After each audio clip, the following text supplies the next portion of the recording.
రారా పుట్టినా కదా అప్పుడే రమ్మనేసా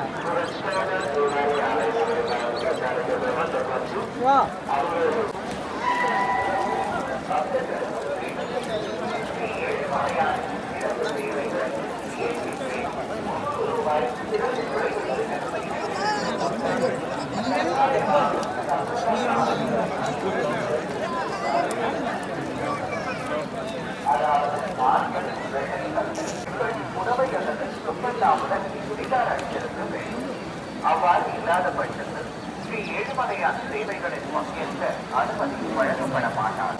தப்பதை பாலிப்பதை போராடாதே புருஷரோ பிடிகள்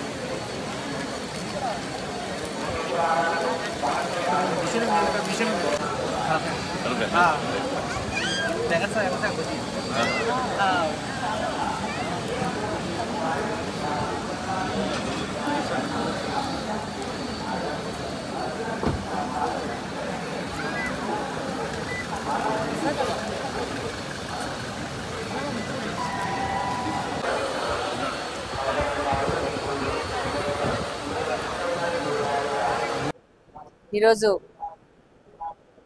తెలుగుదేశం ప్రభుత్వము అధికారంలోకి వచ్చింది.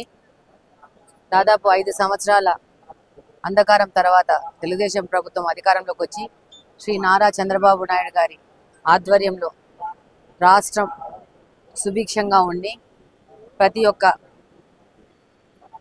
ప్రజల యొక్క ఆశలకు అనుగుణంగా ప్రభుత్వము పనిచేస్తుంది.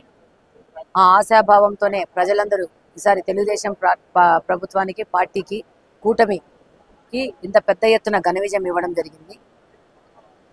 కానీ ఆ దేవుణ్ణి ప్రార్థిస్తున్నాను రాష్ట్రం సమృద్ధిగా ఉండాలని చెప్పి. అలాగనే మా కడప నియోజకవర్గం కూడా చాలా బాగా అభివృద్ధి చెందాలని పర్సనల్గా ఆకాంక్షిస్తున్నాను.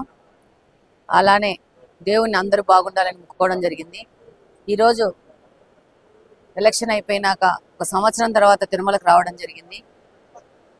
ఇంకా పాత ప్రభుత్వ ఛాయలు ఇంకా తిరుమల తిరుపతి దేవస్థానంలో ఉన్నట్టు అనిపిస్తూ ఉంది. దాదాపు ప్రతి ఒక్క వ్యవస్థను అవినీతిపయం చేయడం జరిగింది. అది ప్రస్ఫుటంగా కనబడతా ఉంది. దీన్ని పూర్తి ప్రక్షాళన చేయాల్సిన అవసరం ఉంది. ఈరోజు ఈ అవినీతి గురించి ఒక మచ్చుతునకి ఏంటంటే దర్శనం అయిపోయినాక ప్రసాదాలు ఇస్తారు. దాని క్వాలిటీ ఎంత దిగజారిందంటే నేను ఇప్పుడు ఉన్న అధికారులకు కూడా ఇప్పుడే చెప్పి రావడం జరిగింది. వాళ్ళు అంటారు మేము ఆర్గానిక్ ప్రోడక్ట్ వాడుతున్నామని చెప్పేసి. అంటే చాలా మంది దగ్గర ఫీడ్బ్యాక్ తీసుకున్నామని అంటే వాళ్ళకి బాలేదు అని చెప్తుంటే వాళ్ళు మనకే నచ్చజెప్పి పంపించే ధోరణి తిరుమల తిరుపతి దేవస్థానంలో ఉంది. అంటే ఈ 5 ఏళ్ల ప్రభుత్వం యొక్క ఛాయలు ఇంకా దేవస్థానంలోంచి బయటికి పోలేదని అనిపిస్తూ ఉంది.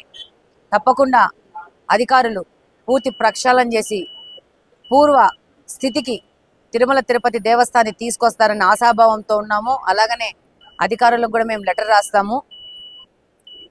ప్రతి ఒక్క చోట ప్రక్షాళన చేసి ఈ యొక్క ప్రసాదాలు ఒక క్వాలిటీతో భక్తులకు అందించాలని చెప్పేసి వాళ్ళకి లెటర్ రాస్తాము. అలాగనే వాళ్ళకి మీ ద్వారా కూడా విన్నవించుకుంటున్నాము.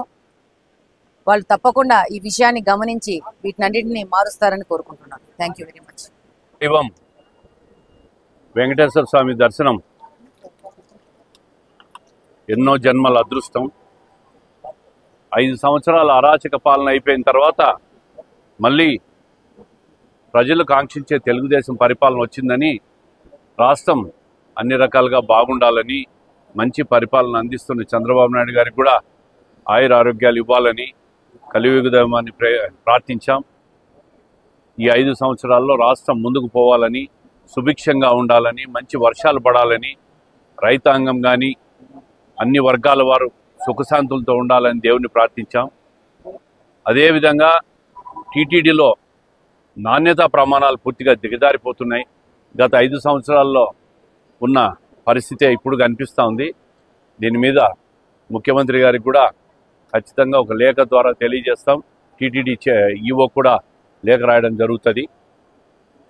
మళ్ళీ టీటీడీని ఒక అటానమస్ సంస్థగా భావించి దీంట్లో ఏ రాజకీయ జోక్యం లేకుండా ప్రతి సామాన్య భక్తుడికి కూడా దర్శన భాగ్యం లభించి నాణ్యత ప్రమాణాలు పాటించాలని చెప్పి టీటీడీ అధికారులు కూడా విజ్ఞప్తి చేస్తుంటాం.